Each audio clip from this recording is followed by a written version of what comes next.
سورة الزمر نمبر 67 دقيقة. أعوذ بالله من الشيطان الرجيم. بسم الله الرحمن الرحيم. وما قدر الله حق قدره والأرض جميعا قبضته يوم القيامة والسماوات مطويات بيمينه سبحانه وتعالى عما يشركون. ونفخ في الصور فصعق من في السماوات ومن في الأرض إلا من شاء الله ثم نفخ فيه أخرى فإذا هم قيام ينظرون. وأشرقت الأرض بنور ربها ووضع الكتاب وجيء بالنبيين والشهداء وقضي بينهم بالحق وهم لا يظلمون. ووفيت كل نفس ما عملت وهو أعلم بما يفعلون. وسيق الذين كفروا إلى جهنم جمرا حتى إذا جاءوها وفتحت أبوابها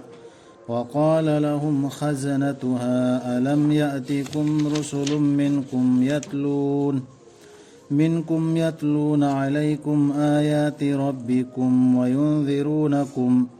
وينذرونكم لقاء يومكم هذا قالوا بلى ولكن حقت كلمة العذاب على الكافرين. قيل ادخلوا أبواب جهنم خالدين فيها فبئس مثوى المتكبرين.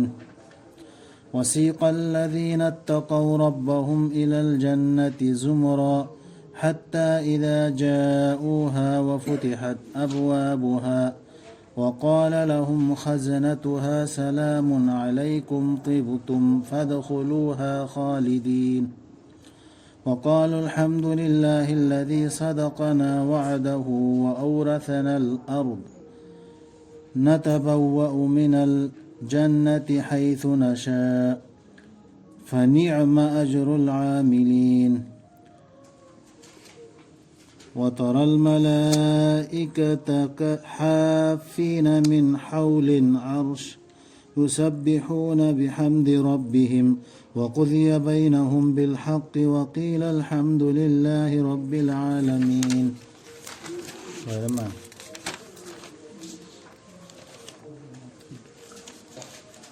الله خطب لنا باقي ممان ده هاي كذا نحن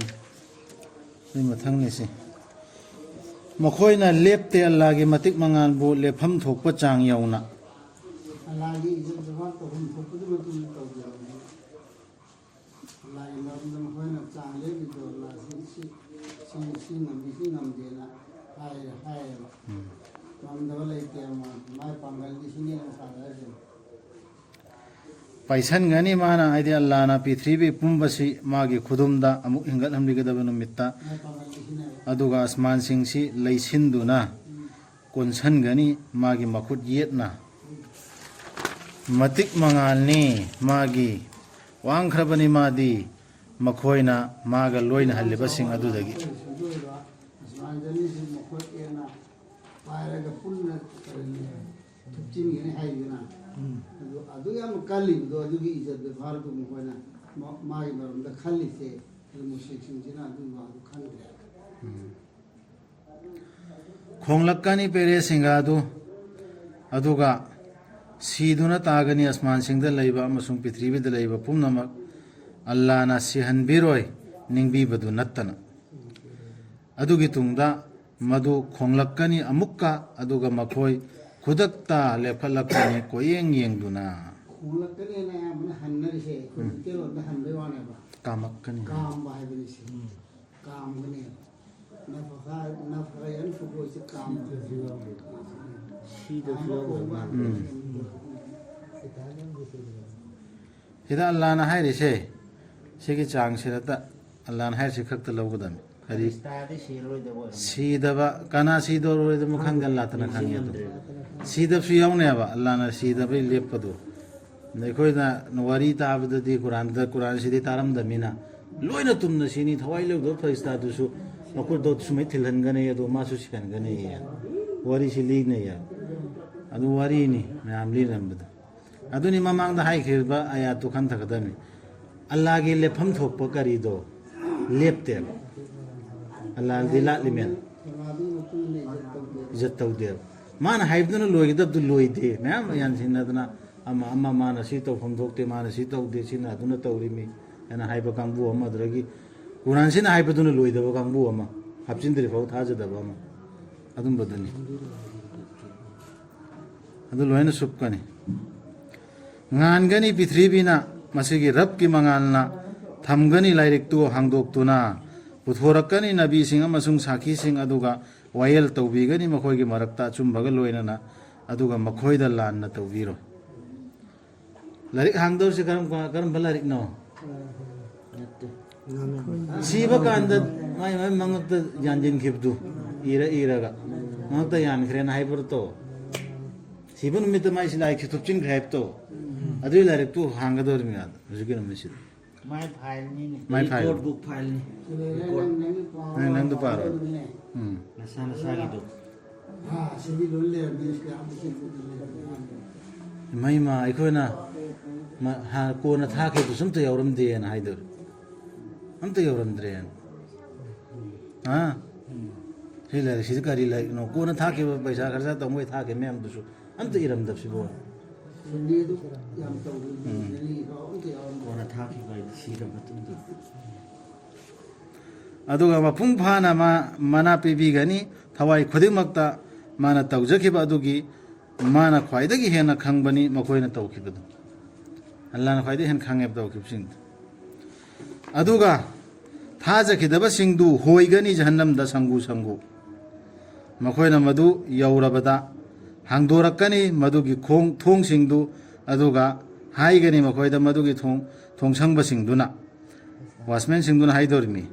लाखिदबरा नखोइदा रसूल सिंग नखोइगी मनुंगदगी थी थबिदुना नखोइदा नखोइगी रबकी आयात सिंग सिदा रसूल सिंग लाकपरा नखोइदा आयात थी थबान सिदा याउद्रा नखोइदा आयात याउरक्तबान सु याउद्रा सिदा नखोइदा पाउ पुबा मी लाकप्रो ताकपा अदु खक्ता हाइदेबा सिदा आयात थी थबा अदुंदी लोई लाख रहे वो समान रहेगा आयात तू अल्लाह की आयात तू पाइगदमे हाइबसु सिदा याउरिन नतेदा सुंदर या चिंदु लाखेदा बराइन को जिंदे दोरिसे तादरा खोत्रेन हंगिसी सिगी सि फरिस्तान हंगिसी सिन ताकपदी लई खरे यौ खरे यौ बमीदनी थोई दबिनेबा यौ दबल लइत्रे सिगे आर्थसी वो तो ले रो में काम को मसा मसा की कयामत फौदा अदुगा नखोइदा पाउमेन बिदुना नखोइगी ngasiगी numitsidा उनगदबसी सी हाइबदु लाखिदबरा मखोइना हाइगनी होय लाखिबनी तौमसुंग अचुंब ओइखरबनी दंदीगी वहाइदु अचुंब ओइखरगनी दंदीगी वहाइदु थाजदब सिंगी मथक्ता मखोइ मसाने याने बाइखोइ अल्लाह की आयत थी थब मी लाखरे ताहन ब लाखरे तमदुदी यार हुजिक यादरी आदरी यार तमदुदी यार हुजिक यार नादे सुंदर रूपी रोंदो ले आओ दरमान ले असियम तपी अंतपिरा लोइदो हाइगनी मखोइदा चंगलो नखोइ जहन्नम की थोंगसिंगदा मतम चुप्प लैनबा मदुगी मनुंगदा फटखिद्रबनिदा लैफमदु ngakchau thekpasingi याखिद्रिसिंग ngakchau thekpai natro आइदी अदु आयातु याखिरोय फलाना इखोगी इमामदुना हाइद्रि फो तो याखिरो यदि मी भो हायरो इमामदुना माय बिरोगी याखिरोय हाइरि मिने आई आयातु सुबजा याखिरोय सिगी अर्थ सिनंग हल्लिसि हाइरि यादे हसी जाखि दे हली सम आई ग्रुप ना हंद्रि फो मागी ग्रुप ना हंद्रि फो माना हंद्रि फो माना हाइद्रि फो ना ममंदा रुबु खाइदोबन यावब्रेबा लेक्चर याव आहो चबरा याव अदुगा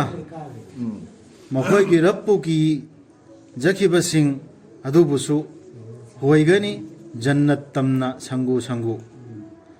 मखोइना मदु यौरबदा अदुगा हांगदोरक्लबदा मदुगी थोंगसिंगदु हाइगनी मखोइदा मदुगी थोंगसंगबसिंगदुना सलाम ꯁꯥꯟꯇꯤ ꯑꯣꯏꯔꯁꯅꯨ ꯅꯈꯣꯏꯗ ꯐꯔꯕꯅꯤ ꯅꯈꯣꯏ ꯑꯗꯨꯅ ꯆꯪꯂꯣ ꯃꯁꯤꯗ ꯃꯇꯝ ꯆꯨꯞꯄ ꯂꯩꯅꯕ ꯍꯦꯟꯅ ꯖꯟꯅꯠꯀꯤ ꯃꯤꯁꯤꯡꯗ ꯋꯦꯜꯀꯝ ꯇꯧ ꯑꯗꯨ ꯋꯥꯐꯨꯇꯤ ꯍꯠ ꯍꯥꯏꯗꯅ ꯃꯊꯛꯇꯅ ꯐꯨꯇꯤ ꯍꯠ ꯍꯥꯏꯔꯤꯗꯨ ꯖꯛꯀꯤꯗꯨꯗꯅ ꯍꯥꯡꯒꯅꯦꯕ ꯑꯩꯈꯣꯏꯗꯤ ꯑꯗꯨ ꯃꯇꯨꯡꯗ ꯍꯥꯡꯒꯅꯦꯕ ꯑꯗꯨ ꯌꯧꯔꯛꯄ ꯃꯇꯝꯗ ꯁꯪꯒꯨ ꯍꯣꯏꯔꯨ ꯍꯣꯏꯕꯗꯨ ꯖꯅꯠꯀꯤ ꯃꯄꯥꯟꯗ ꯌꯧꯔꯛꯄ ꯃꯇꯝꯗꯅꯦ ꯍꯥꯡꯒꯅꯦꯕ ꯍꯥꯟꯅ ꯍꯥꯡꯉꯝꯃꯣꯏꯑꯕ ꯌꯧꯔꯀꯥꯟꯗ ꯍꯥꯡꯒꯅꯦꯕ ꯑꯗꯨ ꯋꯥꯎ ꯌꯥꯎꯗꯕꯒꯤꯅꯤ ꯋꯥꯏꯁꯤꯅ ꯋꯥꯐꯨꯇꯤ ꯍꯠ ꯍꯥꯏꯁꯤꯅꯅꯦ ꯍꯥꯟꯅ ꯍꯥꯡꯗ ꯂꯩꯔꯝꯕꯅꯦ ꯖꯅꯠꯀꯤꯁꯦ ꯍꯥꯡꯗꯣꯛꯑ ꯂꯩꯔꯝꯕꯅꯦ ꯖꯅꯠꯀꯤꯁꯦ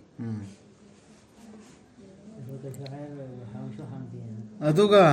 ꯃꯈꯣꯏꯅ ꯍꯥꯏꯒꯅꯤ ꯊꯥꯒꯠꯂꯤꯕ ꯄꯨꯝꯅꯃꯛ ꯑꯜꯂꯥꯍꯕꯨꯅꯤ ꯃꯥꯅ ꯍꯥꯏꯗꯤ ꯑꯜꯂꯥꯍꯅ ꯃꯄꯨꯡ ꯐꯥꯍꯟꯕꯤꯔꯤꯕ ꯑꯩꯈꯣꯏꯗ ꯃꯥꯒꯤ ꯋꯥꯗꯥ ꯑꯗꯨꯒ ꯁꯣꯇꯣ ꯑꯣꯏꯅ ꯐꯪꯍꯟꯕꯤꯔꯤꯕ ꯑꯩꯈꯣꯏꯗ ꯂꯝꯗꯝ ꯑꯁꯤ ꯑꯗꯨꯅ ꯑꯩꯈꯣꯏꯅ ꯈꯨꯟꯗꯥꯖꯕ ꯌꯥꯔꯕ꯭ꯔꯥ ꯖꯟꯅꯠꯁꯤꯗ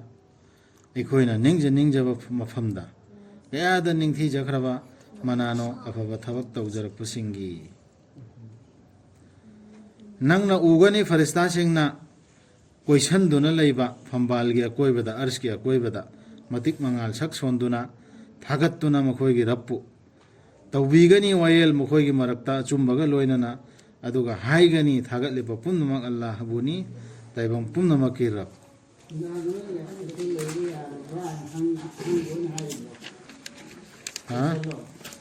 ꯂꯩꯕ ꯀꯔꯥꯏꯅꯣ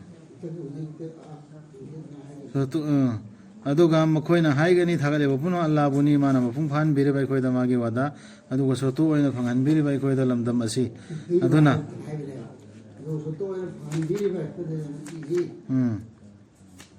ꯂꯝꯗꯝ ꯑꯁꯤ ꯍꯪꯕ ꯅꯠꯇꯦ ꯍꯪꯕꯒꯤ ꯃꯑꯣꯡꯗ ꯄꯥꯔꯦ ꯑꯩꯈꯣꯏꯅ ꯈꯨꯟꯗꯥꯖꯕ ꯌꯥꯔꯕ ꯍꯥꯏꯕꯅꯦ ꯌꯥꯔꯕ ꯖꯟꯅꯠꯁꯤꯗ